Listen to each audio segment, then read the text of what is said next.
साथियों, इस वीडियो में आप जानेंगे रासायनिक अभिक्रियाओं के प्रकार में संयोजन अभिक्रिया क्या है और ऊष्माक्षेपी अभिक्रियाएं क्या होती हैं। तो चलिए हम स्टार्ट करते हैं। सबसे पहले हम जानें क्या होती हैं रासायनिक अभिक्रियाओं के प्रकार में। हम इस चीज़ को समझें कि रासायनिक क्रिया के समय किसी तत्व का परमाणु दूसरे तत्व के परमाणु में नहीं बदलता है।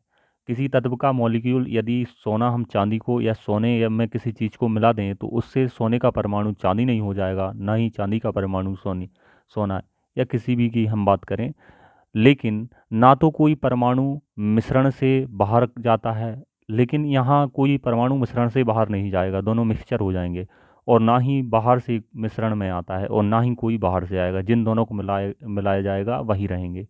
वास्तव में किसी रासायनिक अभिक्रिया में परमाणुओं के आपसी आबंध के टूटने एवं जुड़ने से नए पदार्थों का निर्माण होता है। तो जो निर्माण होता है वह उनके बीच जो आबंध होता है कणों के बीच, उसमें गैप आ जाता है या वो टूट जाता है, जिससे नए पदार्थ बन जाते हैं। तो आप समझ चुके होंगे नए पदार्थ कैसे बनते हैं। अब हम समझें क्या होती है संयोजन अभिक्रिया। संयोजन अभिक्रिया ऐसी अभिक्रिया जिसमें दो या दो से अधिक अभिकारक, जिन्हें हम रिएक्टेंट भी कहते हैं, मिलकर एकल उत्पाद बनाते हैं।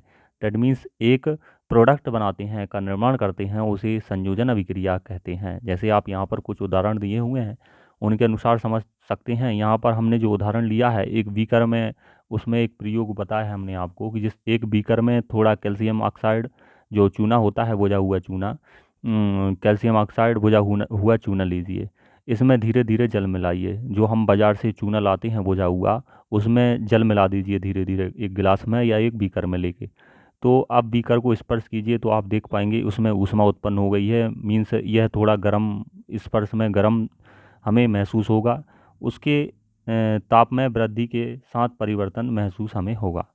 कैल्शियम ऑक्साइड जल के साथ तीव्रता से अभिक्रिया करके बुझे हुए चूने कैल्शियम हाइड्रो ऑक्साइड का निर्माण करके अधिक मात्रा में ऊष्मा उत्पन्न करते हैं, जैसा कि हमने अभी आपको बताया। आप यहाँ पर देख सकते हैं, यहाँ पर जो कैल्शियम ऑक्साइड हमने डाला उसमें से थोड़ा पानी डाला, तो यहाँ पर हमने इसको टच किया तो ये गर्म हमें महसूस हुआ।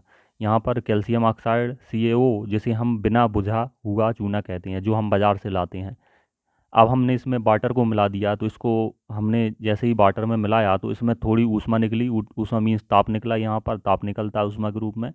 वहीं यहाँ पर हमें बनता हुआ दिखाई दिया कैल्शियम हाइड्रोक्साइड। तो यहाँ पर आप देख सकते हैं ये फार्मूला, जिसे हम बुझा हुआ चूना कहते हैं। यह जलीय विलयन होता है। आप AQ यहाँ पर देख सकते हैं, AQ यहाँ पर लिखा है, जो मैंने आपको पहले बताया था। तो यहाँ पर जलीय विलयन, जलीय इसलिए जल मिला दिया इसलिए बुझ गया चूना, अर्थात बुझा हुआ चूना हम इसको कहते हैं। आप यहाँ पर देख सकते हैं अभिक्रिया हमने की, इसमें कैल्शियम ऑक्साइड को जल के साथ मिलाया तो दो चीज़ों का मिक्सचर निकल के हमें एक चीज़ बनती हुई प्राप्त हुई, कैल्शियम हाइड्रोक्साइड, जिसे हमने एकल उत्पाद कहा, है ना। ओनली वन प्रोडक्ट हमने इसको कहा। तो हमने यहाँ टू रिएक्टेंट अभिकारक इस साइड होते हैं, इनको मिलाया, जिससे हमें दो उत्पाद, यहाँ पर एक उत्पाद हमें प्राप्त हुआ।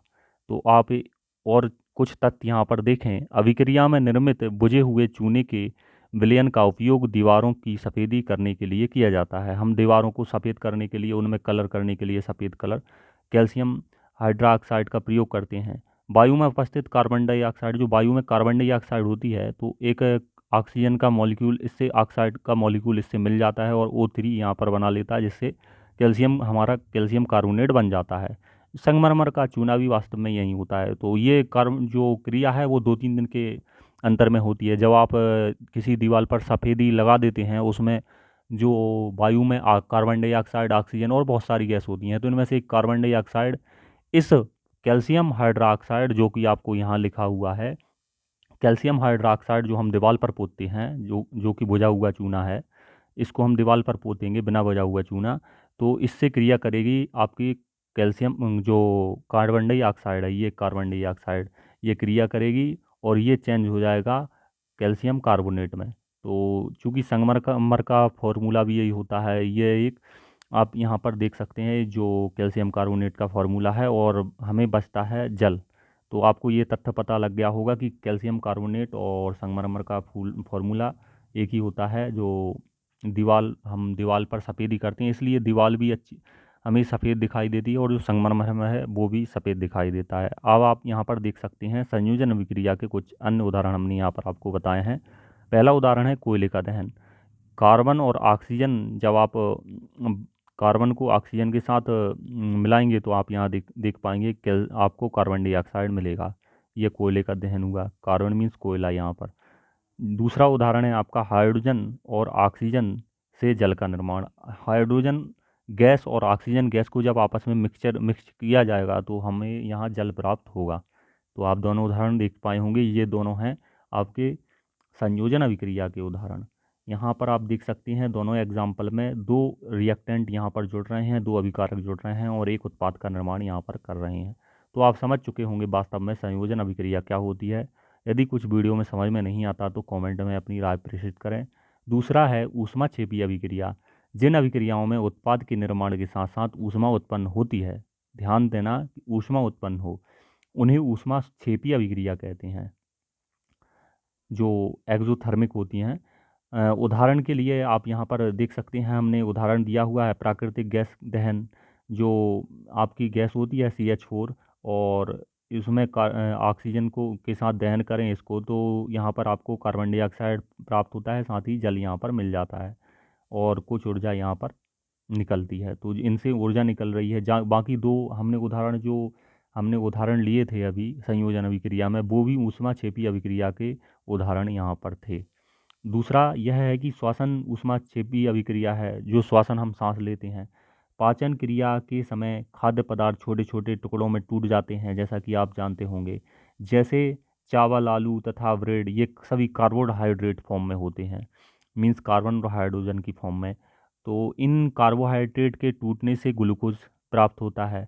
जो ये सभी टूट जाते हैं, आपस में टुकड़े हो जाते हैं, तो इससे जो जटिल फॉर्म होता है वो सरल फॉर्म में कन्वर्ट होकर ग्लूकोज यहाँ पर बना लेता है।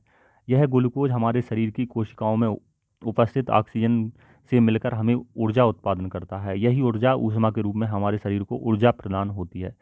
जैसे कि आप समझ सकते हैं, डॉक्टर हमें डायरेक्ट ऊर्जा देने के लिए ग्लूकोज की वाटर जो है वो चढ़ाने के लिए बोलता है, जिससे हमें डायरेक्ट ऊर्जा प्रदान होती है। जबकि हम जो खाते हैं, हमारा मैकेनिज्म ऐसा है शरीर का कि जैसे हम खाना खाते हैं कार्बोहाइड्रेट की फॉर्म में, तो वो टूट टूट कर ग्लूकोज बन जाता है और हमारे शरीर को ऊर्जा प्रदान कर देता है।